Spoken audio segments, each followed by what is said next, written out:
Hello, this is Pauline Jennings. Welcome to Musician Talk. I want to tell you about a show that I'm producing called Drive-In Live. It's a free and safe drive-in concert on September 20th, next Sunday, from 4 to 7 p.m. at St. Peter's Lutheran Church. The music lineup is terrific. First is Beverage Men, a trio of talented Northfield High School students. The next band is Terry Vanderwalker and the RCAs. And then the Over and Back Band is the last band of the evening. And the Over and Back Band features my guest today, Mike Hildebrandt, on fiddle. I'll be singing a couple songs with them as well. Cars will be spaced out so you can safely set up your chairs next to your car to enjoy the music. There's a special menu available at Reunion if you'd like to order a meal to be delivered to your car during the concert. Now, even though the concert is free, you still need a reservation because we have a limited number of spaces available for cars. To do so, all you need to do is email a request to driveinlivenorthfield@gmail.com. That's driveinlivenorthfield@gmail.com, and we'll get you all set up. This concert is free because of the generous support of Merchants Bank, Archer House, Fairfield Inn, and Reunion. So huge thanks to them for their support of our community and live music. Thanks also to St. Peter's Lutheran Church for providing a home for the show. I hope to see you there. My guest today on Musician Talk is the Minnesota Country and Rock Hall of Fame fiddler, Mike Hildebrandt.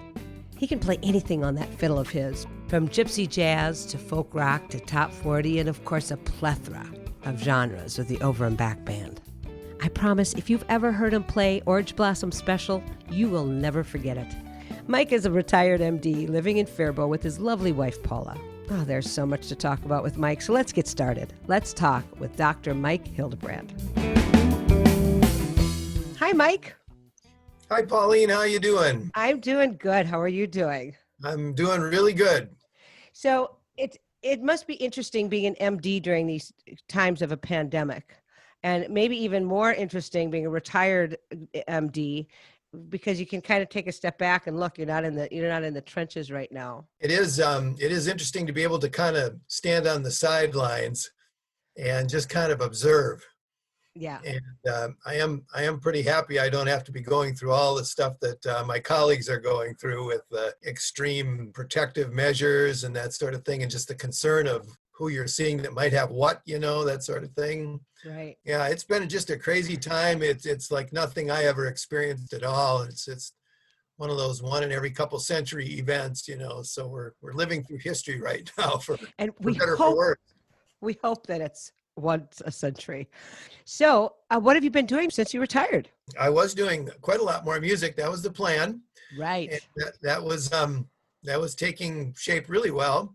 And actually the first year after I retired, I went back to school for a year and went to Red Wing and took the violin instrument music repair program. It was really fun. I had a school locker and I ate school lunch, and everybody else in the class was about 20 years old, and it was great. I bet it was. I bet you had things to teach them. I gotta believe. I had to help out when somebody kind of missed with a knife or a drill or something like that once in a while too. Oh no! So you weren't asked to help as a violinist. You were asked to help as a doctor. Yeah. Oh no! So is this to just fix your own instruments? The local music store does really good repair work on a lot of instruments, but they don't work on bows. And so when they get a violin or viola or cello bow in that needs rehairing or something, they'll call me up and I'll come pick it up and mess around with it for a little while in the basement and get it functional again and take it back. So it's actually become useful.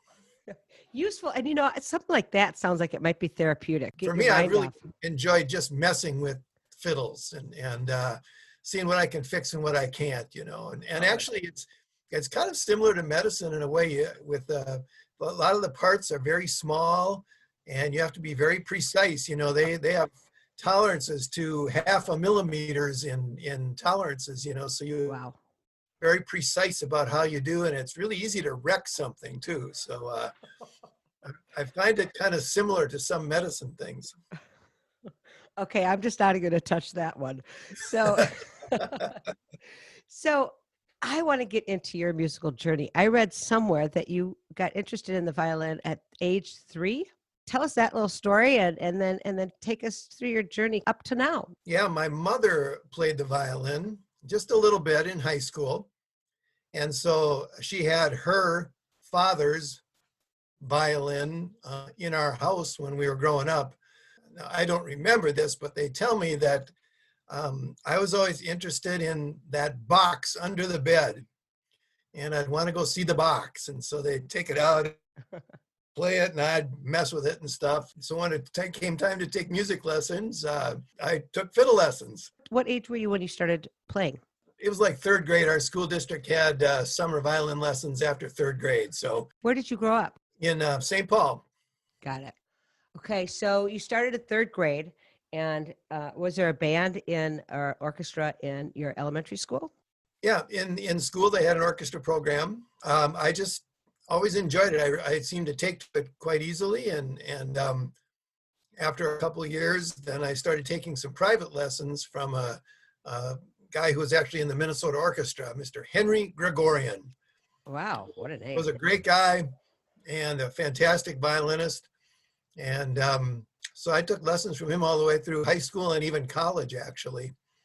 And that was a tremendous experience. So when did you feel this instrument fits me? It's what I want to do. Yeah, I kind of knew that pretty much right away because I had taken Yeah. some piano lessons, and that just didn't really click all that well. Guitars, mandolins, fiddles, violas, all that stuff. It always just seemed to be the thing that suited me the best.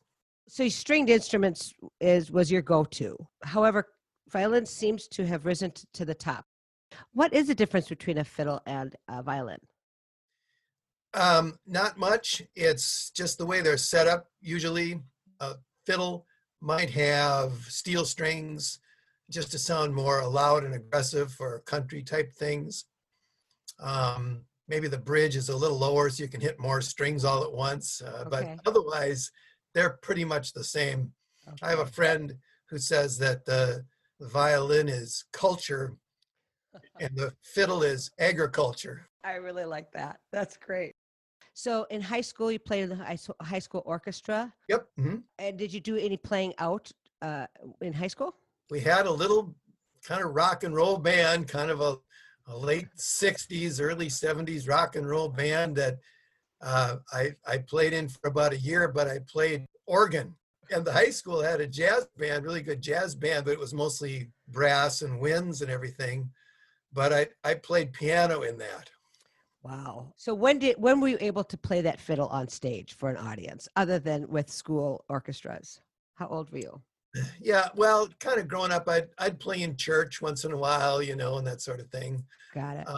Which was a chance to do some solo work, which was kind of fun, actually. I realized I liked performing as well, too. In college, I played in the orchestra and everything, and that was fun, and took my private lessons and everything. But I wasn't playing any folk type music because there wasn't any. There was no organizations that promoted it back then. Wow. And I walked through Dinkytown at the U, and there'd be once in a while 2 or 3 guys on the street corner playing some banjos and fiddles. And I thought that would really be fun. And I always liked kind of bluegrassy type music anyhow. And been able to play by ear without really thinking about it. So Wow. I thought I could probably have fun doing that. And then the very first year of medical school, I was walking again down the street, and there was a poster on a telephone pole that said, "Bluegrass band getting started, need fiddle player." Okay, that was meant to be. Yeah, and there's, you pull off the phone numbers, so Yeah. I took one off and I gave them a call, and they said, "Well, come on out. We're having a practice in a couple of days. Come on over and let's see how it works." It turned out to be a really good fit, and that became my first bluegrass band, actually. What was the name of it? It was named the Buckacre Bluegrass Band. BBB. Yeah, yeah. That's terrific. And how long did you play with them? Well, about 2 or 3 years, because at that point the med school is getting so intense that Yeah. I couldn't commit to the time that they were needing to do. But yeah, that paid for a lot of books that first couple of years, and it kept me sane too. That's for sure. I So, bet. I have a question about music coming easy to you. So violin, you felt it was easy. You enjoyed practicing, and then also listening to bluegrass music and be able to play it by ear. That came easy to you. Being a doctor, I think it's a good question for you. Why? Why are some people? Do you think does that come? Do you have that innate ease with music or innate ease with learning an instrument? What's that about? I think it's just genetics.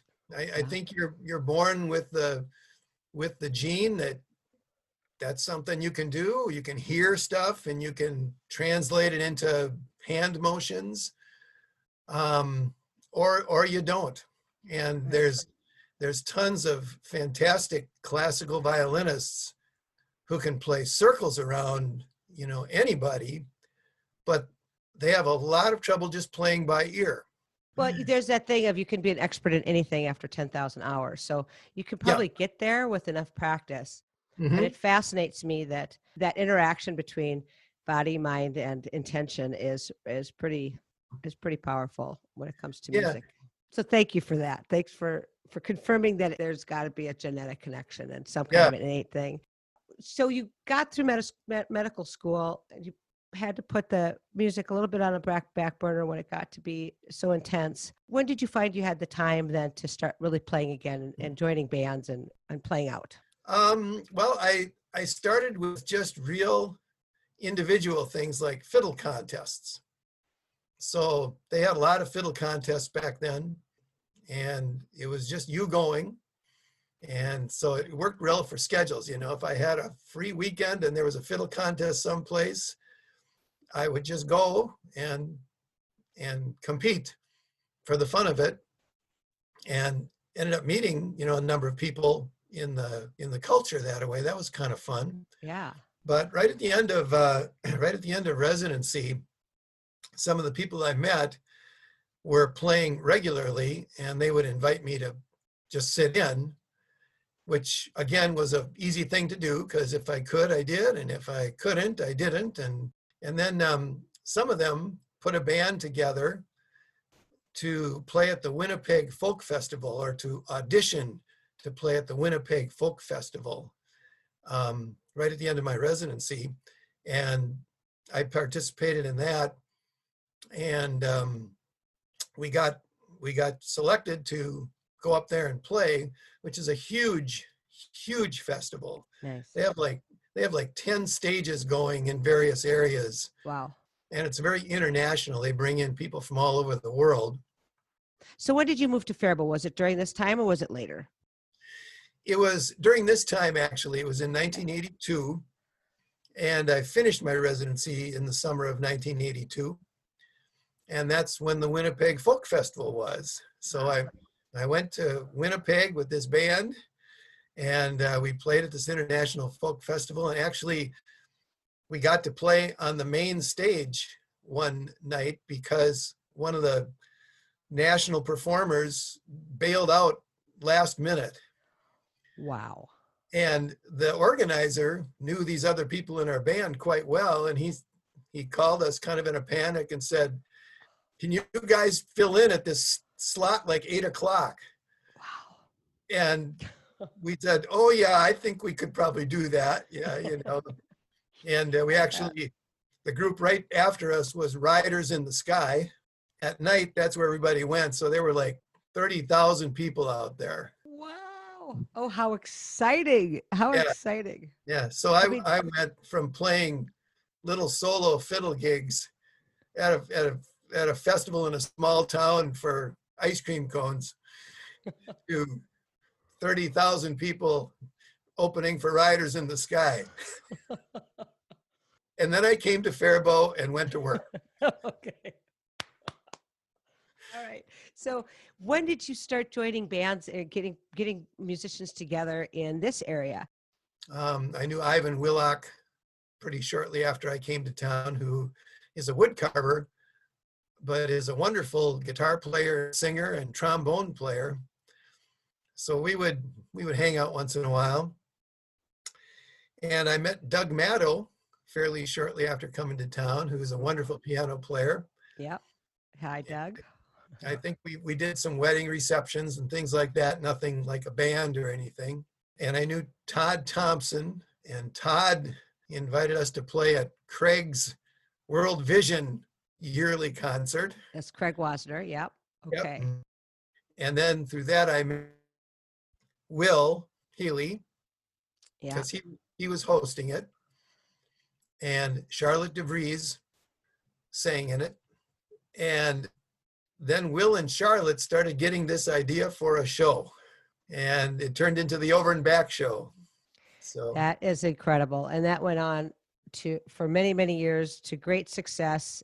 Each show was for a different benefactor, I believe. So you benefited many, many, many groups throughout the years. And out of the Over and Back show, which was like the kind of based on the Prairie Home Companion show, this band coalesced, it seems to me, the core of the music in that group to be the Over and Back band, correct? Yep. Mm-hmm. Yep. That's Craig Wasner and you and Gordon Oshwald and Steve Jennings, my husband. So I've known you for many, many years. I want to talk about Over and Back more because there's a concert coming up September 20th. But before we do that, I want to ask you about this first song that we're going to play of yours today. It's called End of the Day. This is an original piece, correct? Yep. Mm-hmm. Yep. And what's your process for writing songs? Is it kind of the same all the time, or is it different depending on the song? I need to have a reason, I guess, to write something. So Interesting. if we're doing a CD and something's needed, I'll write something for that. Or there's been some, I think I've written songs for numerous family members, and that sort of thing. Nice. So there seems to be like a reason. If I have a reason, then I'll sit down and come up with something, I guess. And how do you do that? How do you come up with something? So you have a reason now, you have to actually do it. And so you just sit down and you start thinking and music comes into your head that's original. How does that work? Kind of. That's kind of it. At least I'm focused on a reason. And then I just sometimes I'll just start fiddling and see what comes out. And it isn't a very structured process. Got it. It sounds very organic once you sit down with that intent. Yeah. There's a beautiful piano in this song. How do you come up with the piano part then? I don't. I don't play anything near to where Craig is at.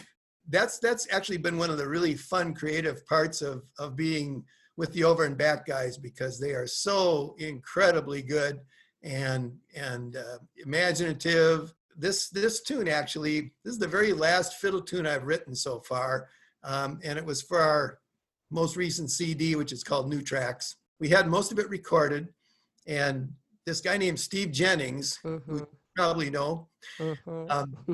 he says, Mike, we need one more ballad type tune for this. And he says, why don't you think on that? And so I went home and thought on it, and this was the tune that came up out of it. So well, we're lucky to have it. It's so sweet. So let's listen to the tune. Mike Hildebrandt playing fiddle on End of Day.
This is Pauline Jennings, and you're listening to Musician Talk.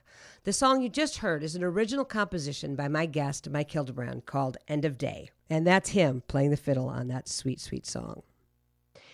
Okay, I have to say that this song, it personifies sweetness for me. Your fiddle, it's like singing beauty. It's so beautiful.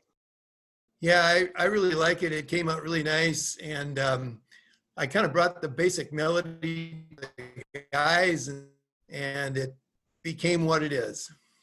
So you had the germ of the idea. You had the fiddle part. You brought it to the rest of the members of Over Back Band, and then Craig said, "Oh, well, here's a piano part that would go with that."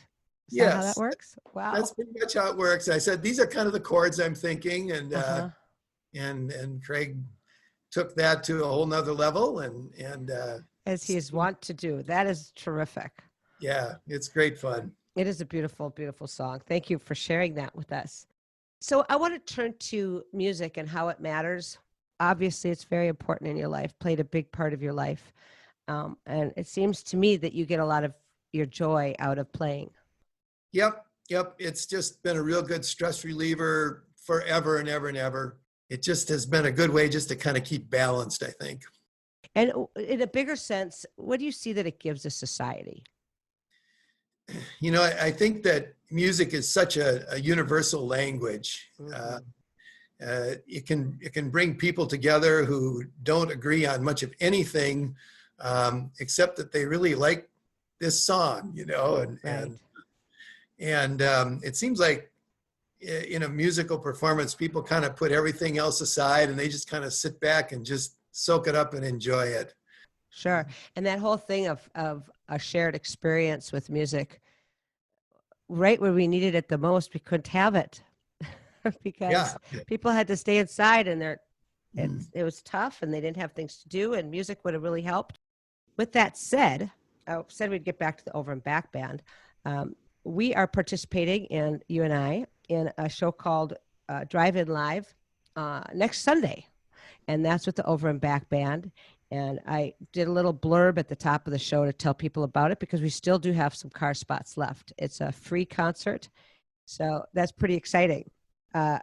Is this the first time you will have played out since COVID? No, I've been actually having some fairly good luck. Oh, good. I got to play 2 concerts in the park in Faribault this summer, which was nice because it's a great wide open space and very safe. And so everybody's very comfortable with that. And another group I play with from Northfield, Relativity, which is kind of a pop trio. That's great fun. And we got to play in Faribault a couple of weeks ago at Corks and Pints, which has an outdoor space. Well, that's great that you've been playing out. That's terrific. Yeah. And I'm really looking forward to next Sunday because I haven't performed anywhere but online. This concert is, it's a drive-in concert, so we're keeping people safe too. Plus, it's a fun idea to get people to come to a drive-in concert. You put your chairs outside your car. You got just 10 feet between the cars. And we have the showmobile, so we'll be up high so people can see us, hopefully. But I'm really looking forward to singing some songs with you. Yeah, me too. This is going to be great fun. So you have a second song. Now this one, the first one is a ballad, and this one is an upbeat. In fact, the name tells you that it's upbeat because it's called Get Up and Get Going in the Morning Medley. And it does. It wakes you up, that's for sure. Can you tell us a little bit about this song? It's 2 tunes, so it's a medley of 2 songs. Okay. And the first one I wrote, and the second one's a traditional fiddle tune. Got it. Okay. And this is actually the very first fiddle tune I wrote. Wow. How long ago? Oh, it was like early 80s, maybe mid 80s. I think I was on my way to a Bluegrass festival, and I spent the night in my folks' house again, up in my old bedroom, which is at the top of the house. And there was a wind chimes hanging outside the window, and it was windy, and it woke me up. And so all these tones were from the wind chimes, you know, so I couldn't go back to sleep. So I decided I'd make it useful, and I wrote down the notes that I was hearing. Oh, wow. And then a fiddle tune came out of that, which is just called wind chimes. So one of the first over and back shows, they needed a fiddle tune, and they asked me, do you have any fiddle tunes you want to play? And I said, well, I got this one that I wrote a long time ago, and I played it. I said, what can you guys do with that? And that was all I needed to ask. And Craig went to town, and Steve went to town, and Gordon went to town, and in 5 minutes, it sounded radically different. I remember telling them, this is the group I wrote this tune for 10 years ago. That's great. And never knew it. So what a great feeling to have this tune, this melody and this fiddle tune, and then to have it just expand and open up with these talented musicians. Yep. So the title came from getting woke up in the morning by the wind chimes. And then the traditional fiddle tune that we combined it with is also an early morning tune called Whiskey Before Breakfast. But it had nothing to do with me writing this tune. I want to be clear about that. Understood. Oh, I'm excited. Let's take a listen to this. And if any of you are feeling tired out there, this is going to do it for you. It's going to lift you up and wake you up. And here is Get Up and Get Going in the Morning medley featuring my guest, Mike Hildebrandt.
This is Pauline Jennings, and you're listening to Musician Talk. You just heard the Get Up and Get Going in the Morning medley, featuring my guest, Mike Hildebrandt, on fiddle. Well, as you see, folks, the name fits, and wow.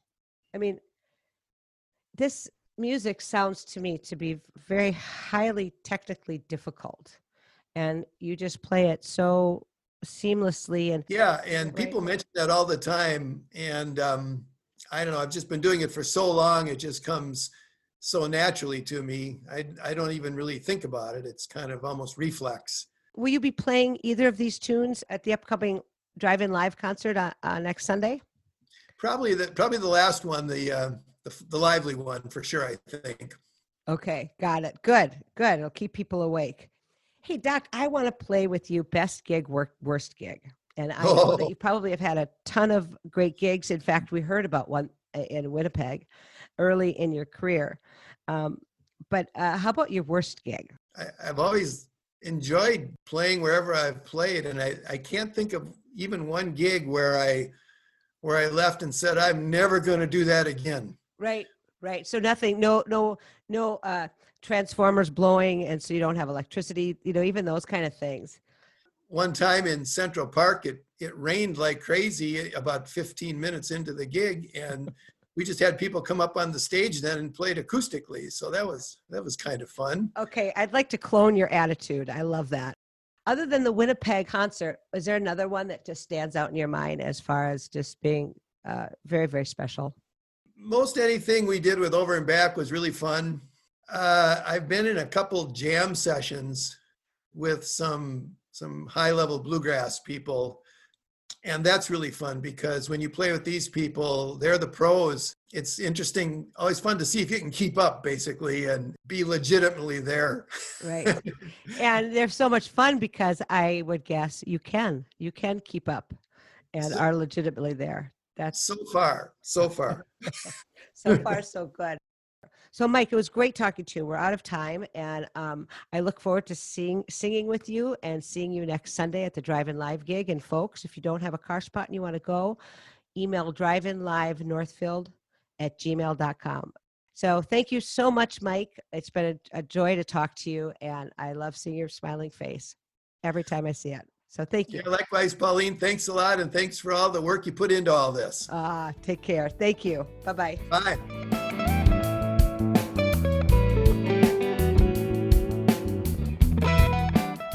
Thanks so much to Mike Hildebrandt for this wonderful conversation. And folks, thank you so much to all of you out there for listening to Musician Talk on KYMN.